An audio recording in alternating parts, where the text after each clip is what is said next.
मुलीनं चेहऱ्याला असं काय काय लावून ना पूर्ण चेहरा चांगला असलेला चेहरा सगळा खराब करून टाकतात. तो 5 मिनिटापुरता चांगला दिसतो, पण नंतरला चेहरा हळूहळू पुढे चालून उलट खराब होत चालतो. आणि त्यानं गोऱ्या मुलींना जास्त शौक असतो काय काय लावायचा. ब्युटी पार्लरमध्ये जा, ॲब्रो करा, मग हे काय म्हणता ब्लीच करा, व्हॅक्स करा. मला काही येत नाही बोलता, कारण मी काही जातच नाही.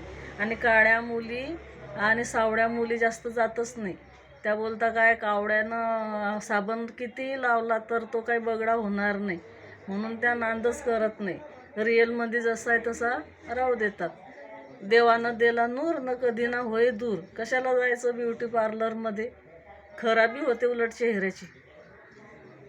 फक्त असं माझ्यासारख्या काळ्या सावळ्या मुली जर असं घेतात आणि असं कवामहा लावतात. जास्त नादच करत नाही काळ्या आणि सावळ्या बाया.